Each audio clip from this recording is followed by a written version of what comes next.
All right, hello. As always, welcome back to Ultra Kellen Real Estate. Thank you to everybody who's been subscribing to the channel, people who've been, likes, people who've been sending me DMs, telling me how much they love the content. So right now, I'm on my way to Danville, Illinois. So those of you who are not from the Chicagoland area, so I operate in the Chicago South Suburb area. So Danville is like a 2-hour drive, like 2 hours 15 minutes. It's directly east of Champaign-Urbana, where University of Illinois is, the Fighting Illini. And so I'm on my way there right now because I have a personal thing I like to do. So right now I have a tenant who's about to move into my new house that I've been rehabbing. And I have a firm thing as I want to come see where you live currently before I come let you live in my place.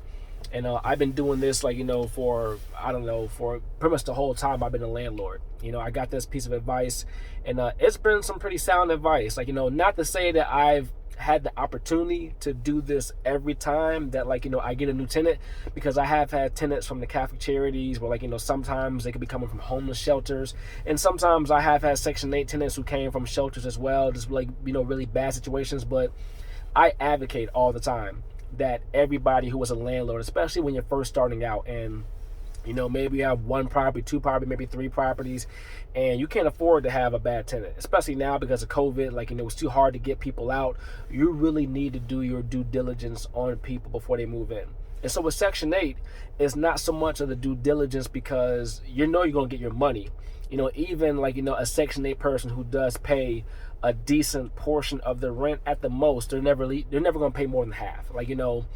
I've had tenants where if the rent was $950, the most they paid was like $450. So it's never that big of a thing. But especially when it comes to having people live on top of each other or side by side in an apartment building, you want to make sure you have people moving in who at least somewhat mesh with each other. You don't want somebody who is really nice and clean, then you have somebody moving next door to them who's a complete mess, and they're going to attract insects and bugs and all types of stuff to your building. They're going to have the cops getting called to your building all the time.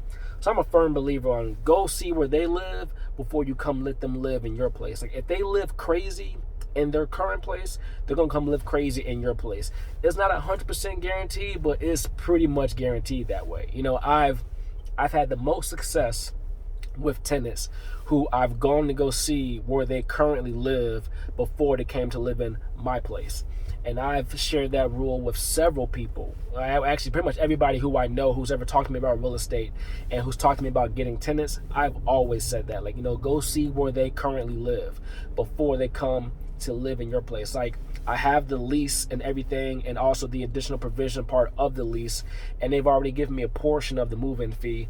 But I always tell people, I keep it real with them. When this couple came to come look at my house the other day, I told them, hey, before I come let you move in, I have a personal rule. I have to come see how your current place looks before I let you sign a lease to come move into my place. I kept it real. I explained exactly why. I said, hey, if you live crazy there, I guarantee you're going to come live crazy in my place too. And I don't know about you guys, but as a landlord, you don't want to deal with crazy. You don't want to deal with crazy, sloppy, domestic violence, all that stuff. You want to avoid all that drama if possible. Now, is what I'm doing here guaranteed to mean that they still won't live sloppily? No, of course not. There's no guarantees. But at least I have a somewhat, maybe insight to how their place looks and how they currently live their lives. When you walk into certain people's places, you can tell they live some rough lives. Some people just live rough. It doesn't mean they're bad people. It doesn't mean that they still don't deserve a decent place to live, but you can tell they live rough. And so if you're going to have somebody who lives rough in your place, you at least want to have an idea beforehand so it's for peace of mind if nothing else. You say, hey, I did my due diligence. I went to go look at their current place. Still didn't turn out that great. Okay, whatever. It is what it is. But I encourage everybody to this. And this is a part of me being dedicated. I'm willing to take a 4.5-hour round trip just to literally go to their place for probably all of 20 minutes. They're going to give me some more money today. We're going to sign the lease. They're going to give me their moving papers so I can send that to their Section 8 caseworker so we can schedule the inspection, not just for the town, but also for Section 8 too. And that's going to be that. but who knows potentially how long this person can be in my spot. So if you have somebody who's paying you $1,000 a month in rent, and they could be there for who knows, 1 year, 5 years, 10 years, like, that's worth you taking a 4.5 hour round trip. All right. So as always, more videos coming up. Thank you to everybody. Keep on subscribing to the channel. Keep on following the content. I got more stuff coming. And as always, you can find me on Instagram at Ultrakellon. That's ULTRAKELLON. And as always, thank you again. All right. Till next time.